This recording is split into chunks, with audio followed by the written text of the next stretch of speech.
Le ciel de Chicago continue de s'étendre et d'impressionner, et ceci peut être grâce à l'investissement considérable que la ville reçoit. Ces dernières années, un montant croissant d'investissements provenait de la Chine, et en 2016, le commerce entre Chicago et la Chine a atteint plus de 35 milliards de dollars.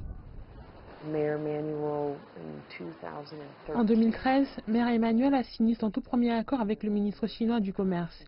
8 villes chinoises étaient concernées pour étendre cet accord.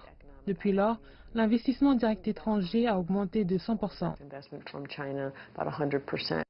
Un certain nombre d'entreprises chinoises ont établi des sièges régionaux à Chicago, y compris Hainan Airlines et le fabricant de pièces automobiles Wanxiang America Corporation.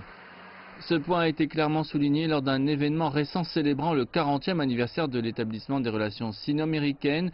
Cet anniversaire a également été marqué par l'entrée en fonction du nouveau consul général Zhao Jian basé à Chicago. Les députés américains hier et aujourd'hui ont assisté à la cérémonie, mais pour de nombreuses personnes, l'accent reste sur l'actuel différend commercial entre les États-Unis et la Chine. Les médias ont récemment rapporté qu'un accord potentiel entre les deux pays serait bien accueilli.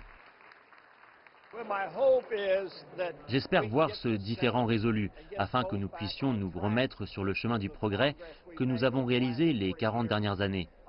De nombreuses opportunités nous attendent si nous travaillons ensemble, et je pense qu'il y a un moyen d'arriver à cela.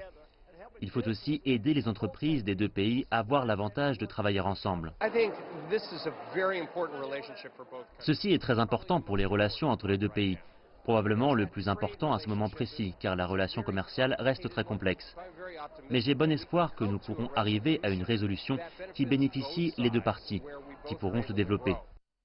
Selon Andrea Zob de World Business Chicago, le différend est une réelle préoccupation. Elle aussi est aujourd'hui optimiste pour l'avenir. Le maire a été très clair sur le fait que nous devons continuer d'ouvrir les portes et établir des relations solides avec nos partenaires économiques chinois. Ce que nous tentons de faire est de s'assurer que les entreprises sachent dans quelle mesure nous pouvons gérer et résoudre les problèmes ici à Chicago. Nous le ferons et nous allons continuer de garder nos portes ouvertes. Cet événement à Chicago est une célébration de la relation entre la Chine et les États-Unis. Beaucoup continuent d'espérer que ces relations pourront être renforcées dans l'avenir.